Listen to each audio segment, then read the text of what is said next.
भारत गौरव आचार्य श्री पुलक सागर जी गुरुदेव के प्रवचन और लेटेस्ट धार्मिक भजन व कार्यक्रम निशुल्क देखने व सुनने के लिए हमारे YouTube चैनल जीन शरणम मीडिया को आज ही सब्सक्राइब करें और सबसे पहले देखने के लिए बेल आइकन पर क्लिक जरूर करें। जवानी जाती है तो बुढ़ापा आता है, लेकिन बुढ़ापा कभी जाता नहीं है। वह एक बार आ जाए तो फिर साथ लेकर ही जाता है। बुढ़ापे को सार्थक करिए। दिक्कत यह है, किसी छोटे बच्चे को देखना, छोटे बच्चे के पैर बहुत चलते हैं, पलंग पर लेटा हुआ देखना, इतने पैर चलाता है। छोटे बच्चे के पैर बहुत चलते हैं और बुढ़ापे में जुबान बहुत चलती है। आदमी को बुढ़ापे में अपनी जुबान पर कंट्रोल रखना चाहिए। बुढ़ापा बिगड़ जाता है यदि जवानी को सही ढंग से न जिया गया। बुढ़ापा जवानी का प्रमाण पत्र होता है। ये मत सोचो कि हम कुछ ना कर पाएंगे, ये मत सोचो कि हम बूढ़े हो गए तब हमसे कुछ ना होगा। नहीं, यदि ऋषि महावीर जवानी में संन्यास लेते हैं तो ऋषभदेव बुढ़ापे में संन्यास लिया करते हैं। 84 लाख पूर्व की आयु में 83 लाख पूर्व भगवान घर में रहते हैं, 1 लाख पूर्व तपस्या करते हैं। वो तुमने सुना होगा कि अंत भला सो सब भला। कबीरा जब हम पैदा हुए जग हंसे हम रोए, अब ऐसी करनी कर चलो कि हम हंसे जग रोए। कुछ जीवन में ऐसे कार्य करिए 70 वर्ष की उम्र में भी। एक जापान का वृद्ध चीनी भाषा सीख रहा था। उस व्यक्ति से एक ने कहा, क्या कर रहे हो? बोले, चीनी भाषा सीख रहा हूं। तो उस आदमी ने कहा कि पागल हो गए, अब समय कितना बचा है? मरघट में पैर लटक रहे, चिता जलने को तैयार है, शरीर जवाब दे रहा है, और इस उम्र में तू चीनी भाषा सीख रहा है।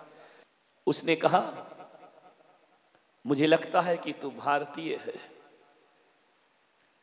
तू इंडियन मैन है। बोले, क्यों? बोले, बुढ़ापे को निस्सार तो केवल भारत के लोग ही बता सकते हैं। हम जापान के लोग बुढ़ापे तक अपनी जवानी को जिया करते हैं। जीवन के अंत समय तक हम बूढ़े नहीं हुआ करते हैं। हम तो इतना हौसला रखते हैं कि मृत्यु से भी जीवन मिले तो आखिरी सांस तक हम उसे लेना पसंद करते हैं। ऐसी सांसें मत जियो, ऐसा जीवन मत जियो मरे मरे से, हताश हताश से, थके हुए से। हमारे देश के लोग बड़े मुफ्त खोर हैं। वो चाहते हैं कि सब मुफ्त में प्राप्त हो जाए। हम बूढ़े हो जाएं तो हमारे बच्चे बिठाकर खिलाएं। मालूम है तुम्हें, कीरो ने 80 वर्ष की उम्र में ग्रीक भाषा सीखी थी। सुकरात ने 80 वर्ष की उम्र में किताबें लिखी थी। पिकासो ने 90 साल तक पेंटिंग बनाना नहीं छोड़ी थी। मैं तो कहता हूं कि जिस गाड़ी के जो गाड़ी चलती नहीं है उसके सब पार्ट्स में जंग लग जाया करता है। इसलिए बुढ़ापे की गाड़ी भी चलाते रहो, नहीं तो तुम्हारे जीवन को जंग लग जाएगा। एक बार क्या हुआ, एक आदमी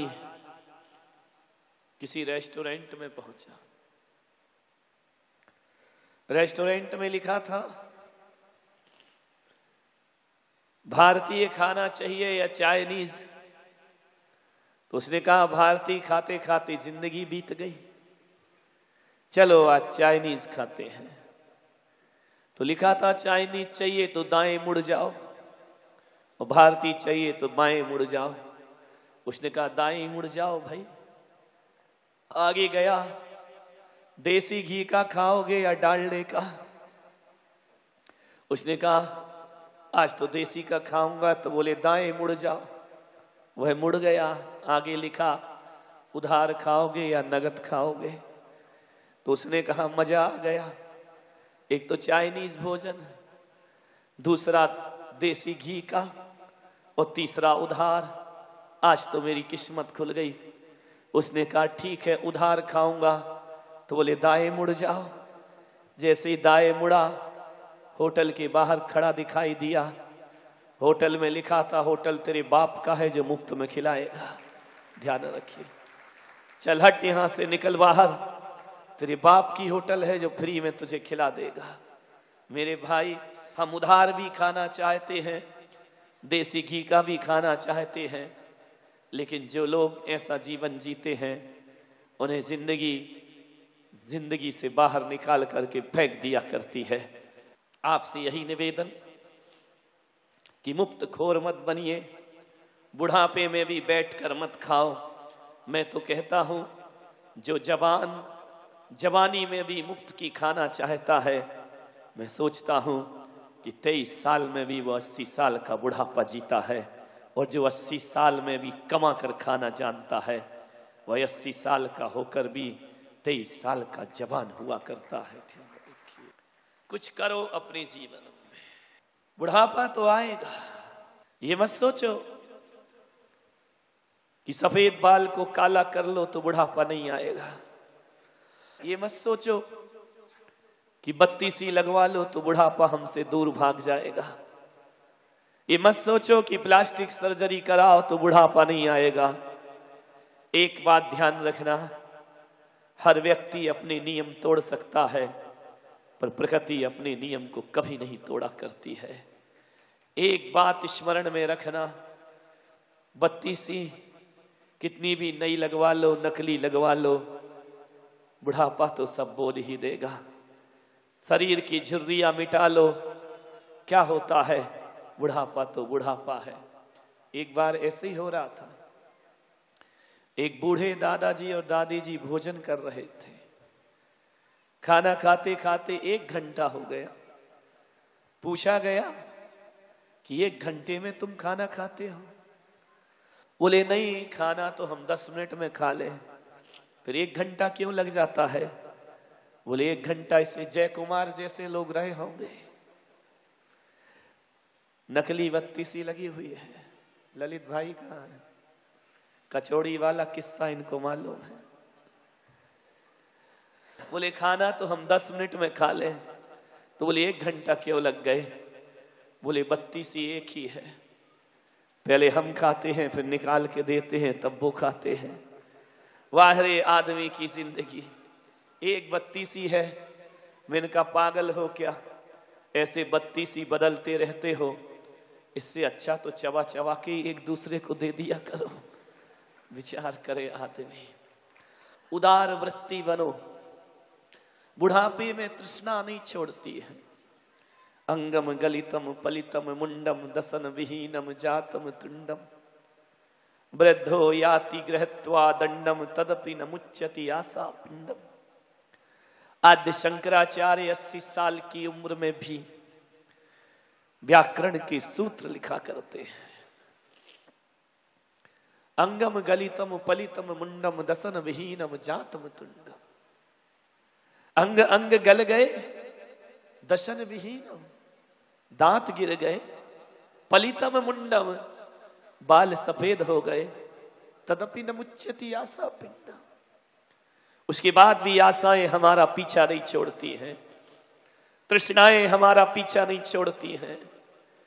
ऐसा लगता है बुढ़ापे में अतीत को याद कर करके हम बड़े सुकून में जीते हैं। जीने की तृष्णा बढ़ती है, खाने को बहुत मन करता है। ज्यों ज्यों बत्ती सी टूटती है, त्यों त्यों खाने की तृष्णा बढ़ती चली जाती है। मालूम है ये दांत क्यों तोड़े गए थे, ये बाल सफेद क्यों किए गए थे, ये आंखों की रोशनी कम क्यों की गई थी? एक बात स्मरण में रखना कि जब भी बाल सफेद होते हैं ना, कान के पास से ही होते हैं। सभी देख लेना आईने में जाकर के, यहां से सफेदी बहुत कम आती है। अपवाद होंगे, कान के पास से सफेदी आती है। मालूम है ये कान के पास से सफेदी क्यों आती है?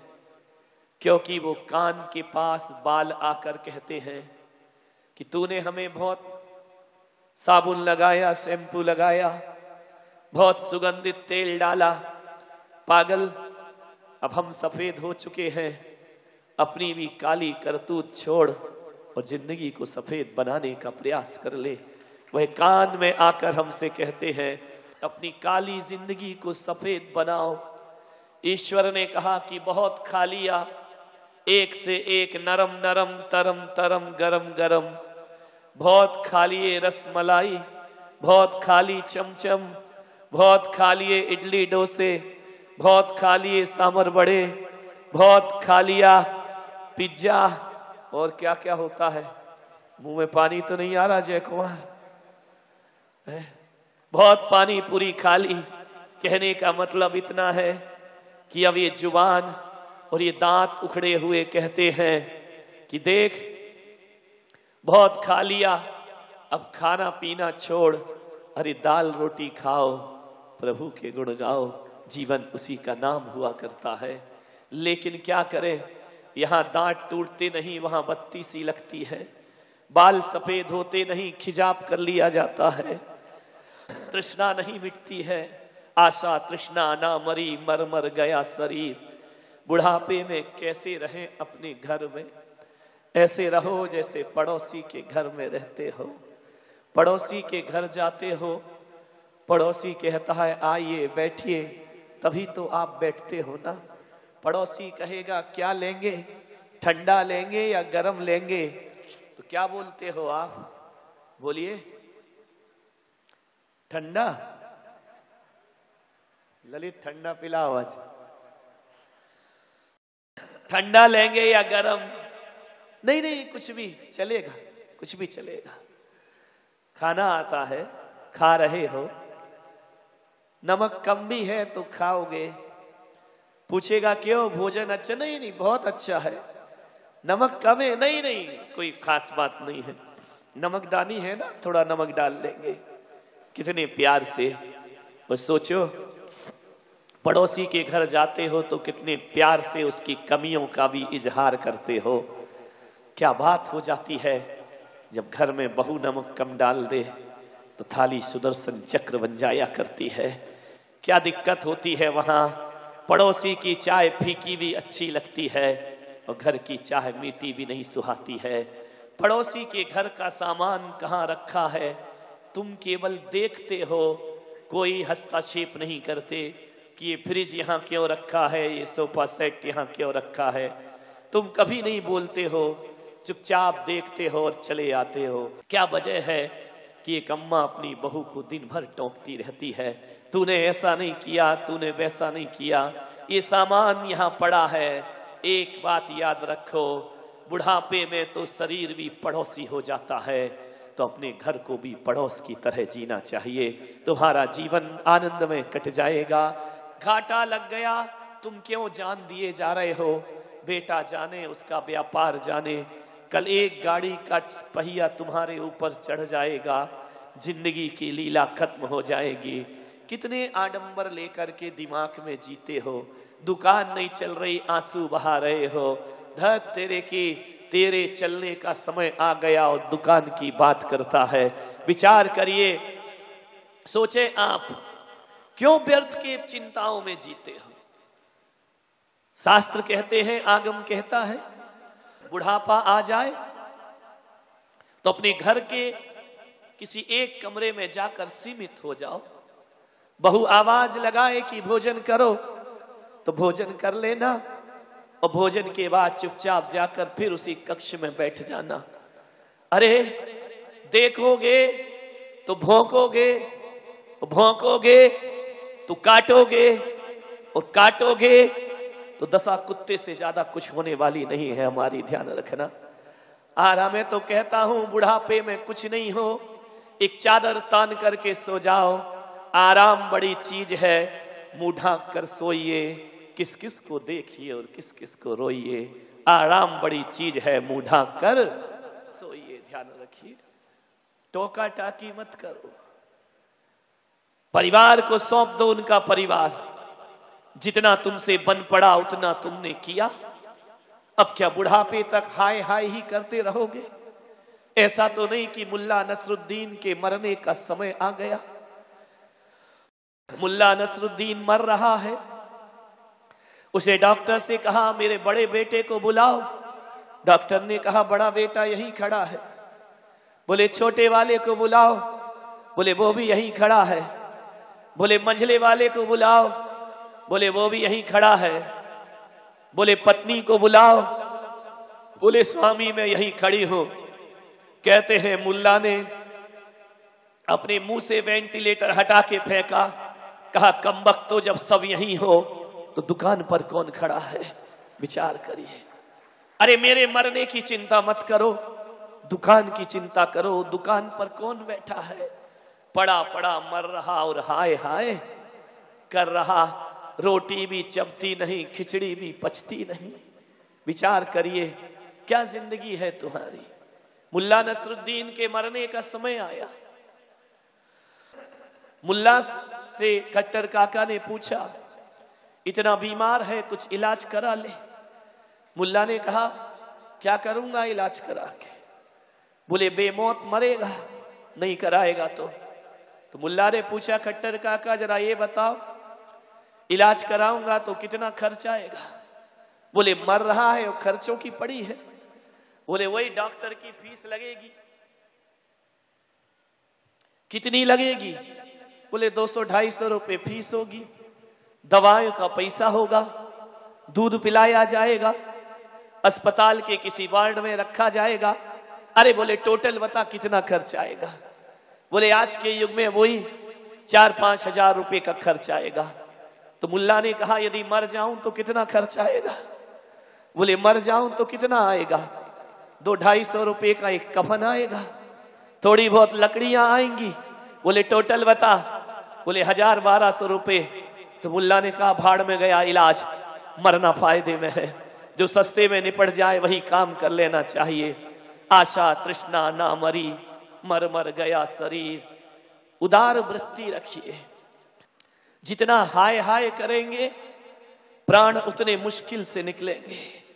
प्राणों को मत अटकाओ, नहीं तो आदमी मरते समय भी प्राण अटका लेता है। एक बूढ़ा मरा, मरने लगा, बोला महावीर को बुलाओ। लोगों ने कहा जिंदगी भर तो मंदिर नहीं गया, अब कह रहा है महावीर को बुलाओ।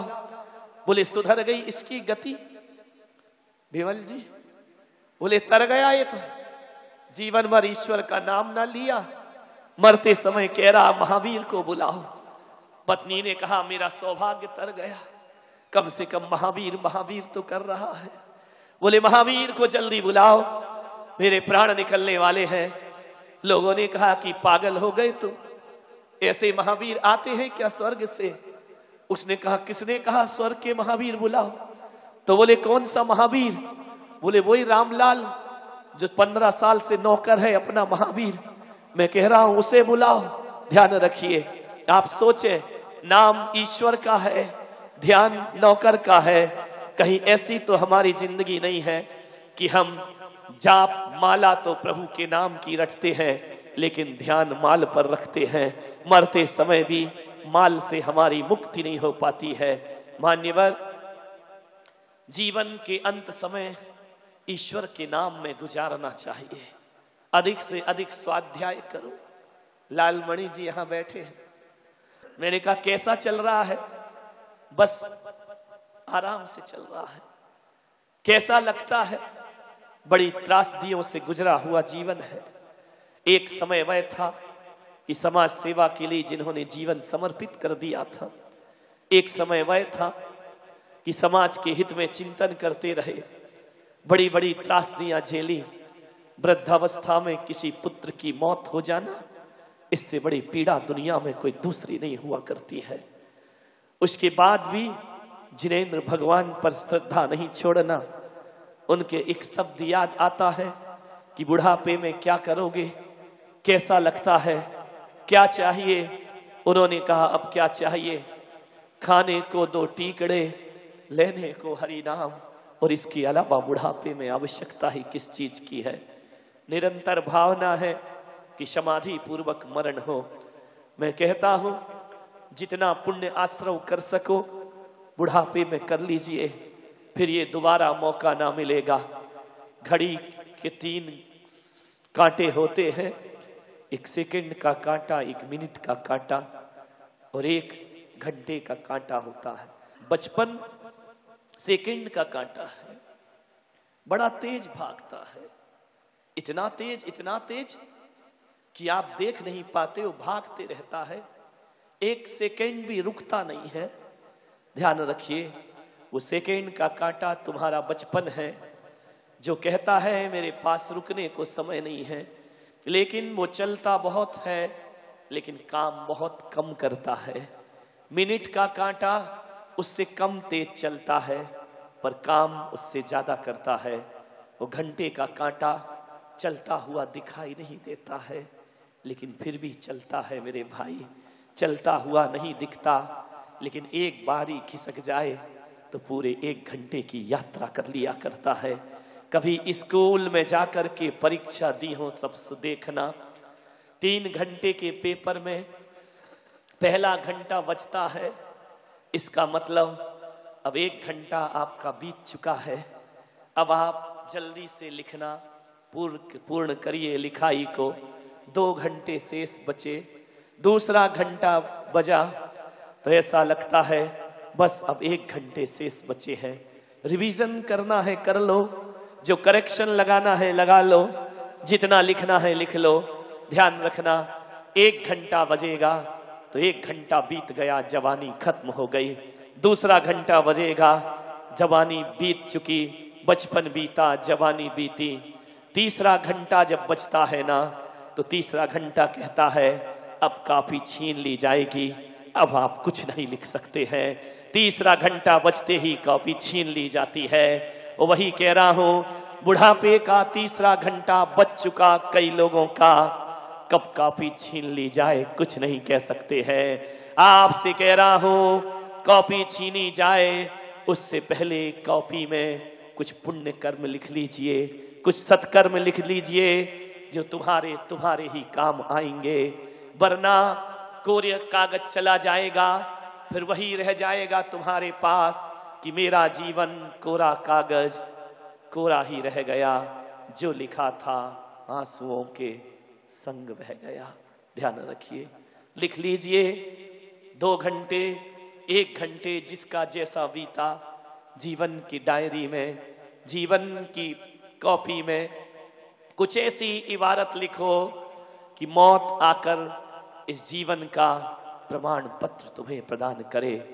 इतना तो कर ही लो इस पंचम काल में कि 100 में से 100 नंबर मिले या ना मिले, 33% की तैयारी तो आदमी को कर ही लेना चाहिए।